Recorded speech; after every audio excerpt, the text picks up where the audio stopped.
పబ్లిక్‌లో క్యాన్సర్ అవగాహన పెరగాలంటే డాక్టర్ యాస్ ఎ సర్జన్‌గా మీరు ఎటువంటి చర్యలు తీసుకుంటారు డాక్టర్? సో, పబ్లిక్‌లో క్యాన్సర్ గురించి అవగాహన పెరగాలి అంటే ఫస్ట్ ఇన్ఫర్మేషన్ తెలియాలి జనాలకి. సో, క్యాన్సర్స్ ఉన్నాయి అండ్ క్యాన్సర్‌ని ఎర్లీగా ఐడెంటిఫై చేయాలంటే ఏం చేయాలన్నది తెలియాలి. అండ్ ఇన్ని టైప్స్ ఆఫ్ క్యాన్సర్స్ ఉన్నాయి.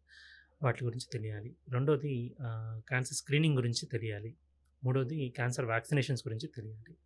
సో, క్యాన్సర్ ప్రాబ్లమ్ వచ్చినప్పుడు ఎవరిని అప్రోచ్ అవ్వాలి? అప్రోచ్ అయినప్పుడు సీక్వెన్స్ ఆఫ్ ట్రీట్మెంట్ ఎలా చేయాలి? ఏంటి అన్నది తెలుసుకోవాలి. అండ్ కామన్ పీపుల్‌కి మనకి అంటే ఇంపార్టెన్స్ ఆఫ్ మనకి సినిమా థియేటర్స్‌లో చూస్తుంటాం కామన్‌లీ. ప్రతి సినిమా థియేటర్‌లో రోల్ అయ్యే ముందు మనకు అడ్వర్టైజ్‌మెంట్ వస్తూనే ఉంటుంది. And we keep on bagging ahead. ఎందుకు అడ్వర్టైజ్‌మెంట్ ఇస్తున్నారు? ఎందుకు అడ్వర్టైజ్‌మెంట్ ఇస్తున్నారు అని. బట్ దానివల్ల ఇంపాక్ట్ ఉందా అంటే the study has shown it is impactful.